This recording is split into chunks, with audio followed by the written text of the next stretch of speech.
Another weekend on the homestead. It is Saturday, and once again it's like 2 o'clock in the afternoon when we're getting started. We've done a few little things around the house this morning and fixed a yummy pizza for lunch. I'll have to tell you about that sometime. But now the rest of the day we're going to be working on getting this fence up around garden number 1. So let me show you what we've got here. This morning we are going to start putting our fence up. Can I make one comment already? Yeah. It's not morning anymore. It's not, it's 2:43. So anyway, we put the post up, I guess it was last weekend, and got all the T-posts in there, and then we ran out of steam, if you will. And so now we're just finally getting our fence up, and what we're using is this stuff called Critterfence. I've never used it before. We're hoping for the best, that it all works out good for us. It was, you know, it's inexpensive, and it's just a cheap barrier to stop things from coming through. And I realize that no matter what fence you put up, whether it be polyvinyl like this stuff is, or metal or something like that, something can tear it and rip it. And so hopefully it'll be easy to put up and easy to maintain and or repair if anything ever happens to it. And so we're just trying to keep dogs out. And I guess the main reason we put it up to begin with is going to be for the chickens. And I do realize too that the chickens at 4 feet, they could possibly jump over the thing, but I'm thinking that hopefully that's not going to be our case. So I know certain breeds fly a whole lot further than others, so I guess we'll see how everything works out. So anyway, so we got our post here. I just started at the corner right here, and we're using staples going up and down. I got stainless steel staples going all the way up and down through here, and I will end up too, I guess, with a 2x4 or something else right here to space this gap between here and the other side to get just perfect for the gate to go in there. And then when we get to the T-posts, all we're doing is we're just using zip ties. So that's real quick and easy. And I guess if somebody wanted to as well, you could use the regular fence clips. So that's pretty much all we're doing right now. So we'll just keep working our way through here, and then we'll get to the next side over there. And okay, so going up and down through here, putting these things on. There's 2 ways I could have pulled on the fence. I could have pulled on it this way, but I figure if I'm pulling on a fence like that, you can see it give. But if I do it like over here, like actually where I'm hitting a joint, I figure that's going to be stronger. So I'm trying to make sure as I come through here and put one of these wraps on here that I'm going diagonally across, not to where if it comes to where it's pulling on it, it's going to be pulling on the actual one single fiber. And after we get those up there, after I get all up and down through here, I'll run around and get this little handy dandy thing here. It's a little Stanley Fat Max zipper, and these things are like, I guess it was heating and air works where I used it to begin with, like that. And these things, you got to watch it, because this little thing here can pull so tight that you can actually snap this plastic thing in two. But anyway, after you get it right there and you're good with it, then you can hit the final thing and boop, click it, and you get the perfect smooth, no little piece that's going to snag and cut your fingers. So it's pretty neat.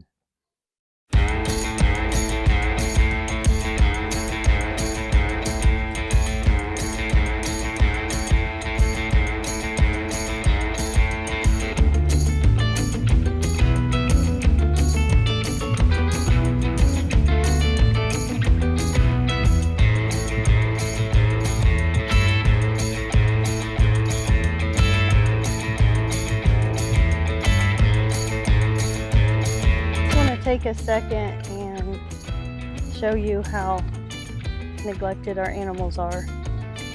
We're getting ready to fence this off so he can't lay here. Oh my gosh, he looks dead. Willie, move so they know you're not dead. Hi. Yeah, you like the dirt, don't you? You like this halo collar too. Yes. We're getting ready to ruin your life. So sorry.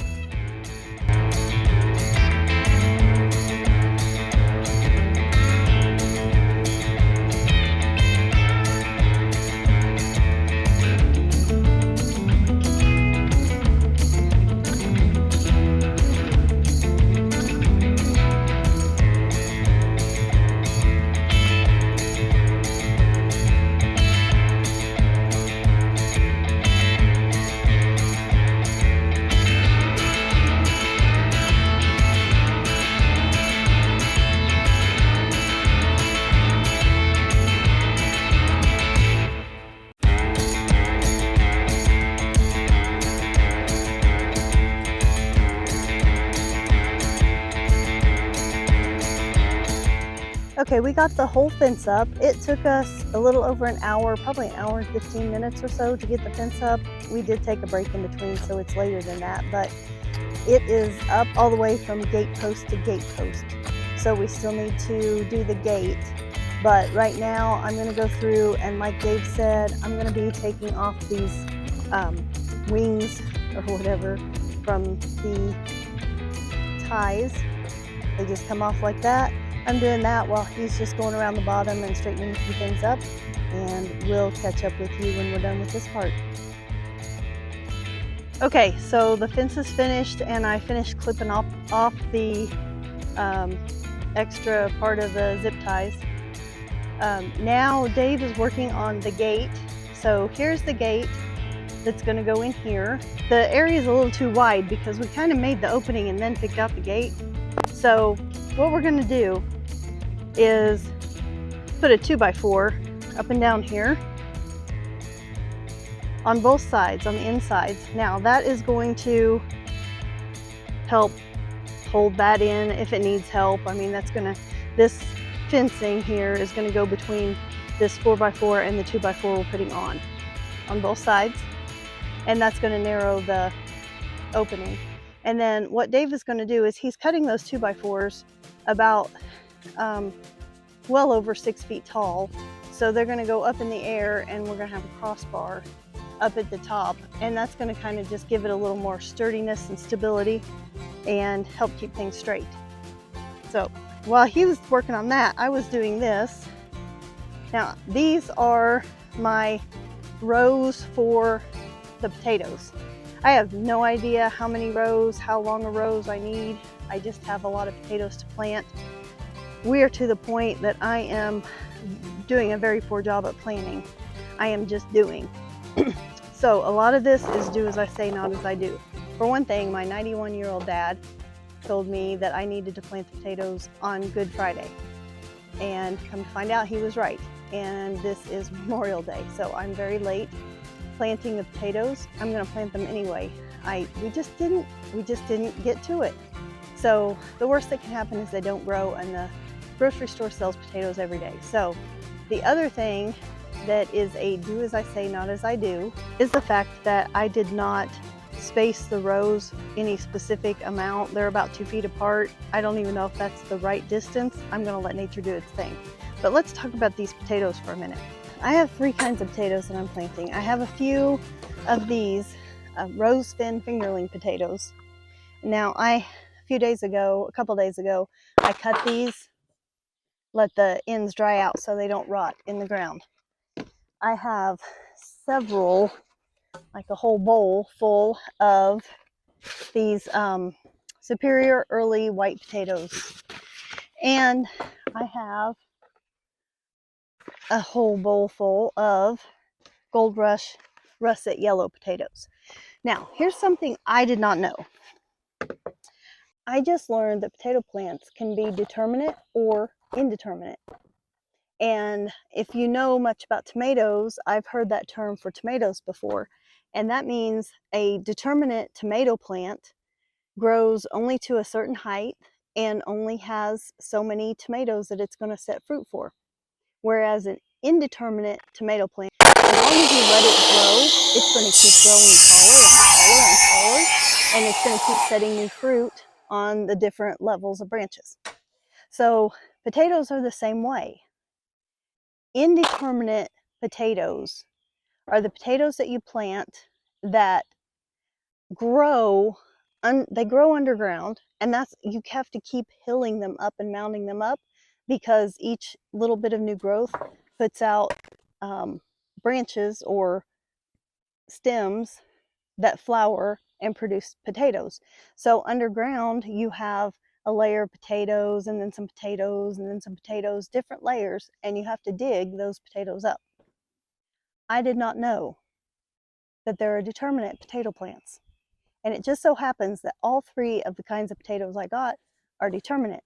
Now, you can probably do those the same way, but you can just take these potatoes, you're going to put them in the ground with the tubers sticking up, And then all you have to do, supposedly, is lay down some hay or straw over the top of them. You don't even cover them with dirt.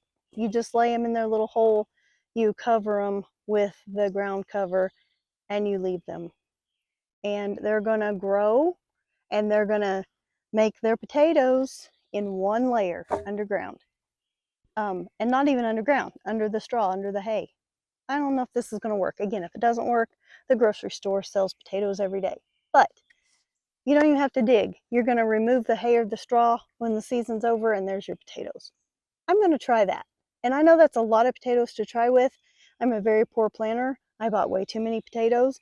As you know, I grew way too many tomato and pepper plants too. I'm still trying to get rid of those. But that's my plan.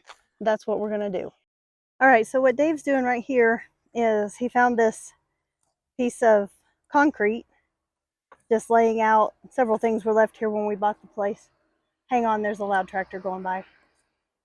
Okay, so he is just digging out a place to make that the base of where the gate is going to go. That's what he's doing right now. And then I'm going to try to step over what he's doing and come in here and show you. I have the potatoes laid in the rows. So these three on the end are one kind. I would tell you what, but I'm not sure, and the papers are clear down there. The two in the middle are a different kind, and then the three on this end are the third kind of potatoes. Now, I know I said that we were just going to throw the straw over them. I can't. I've got to at least put the dirt that I took out of here back into there on top of these potatoes. So I am going to do that, but they're not going to be deep, and then we're going to lay out some straw. All right, that's that for the potato bed. All of that is planted with 8 rows of potatoes. I have stakes at each end to show where the rows are, but we went ahead and covered everything up with some hay to try to keep the weeds down and give the potatoes a safe place to grow. Meanwhile, Dave has the concrete leveled in and buried, and we're going to be putting up the gate soon. I am about to make some chickens so happy because I am going to let them outside. They've not been out in a very long time since we planted stuff, and we've got everything done but the gate, and we're working on the gate, so they're not going to get past us. So let's go see the chickens. Hey chickens, would you guys like to go out and play? Hi, do you want to go out and play? Yeah?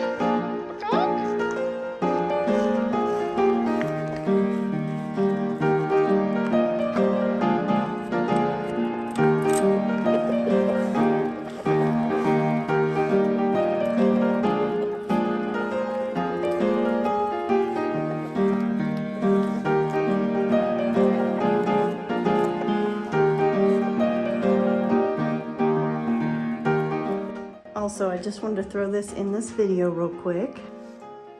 We still have Mama Hen laying on 8 eggs. So we're excited to have some chicks in a couple weeks. Right, Mama Hen? Are you excited? That's a good Mama Hen. All right, I'll grab an egg or two. This is our fake egg. This is a real egg, and this is our fake egg. This is a real egg, so I've got 2 more. I got a few earlier today. I think I got 4 earlier, so 6 eggs today. Not great, but enough. Are you girls remembering what freedom is?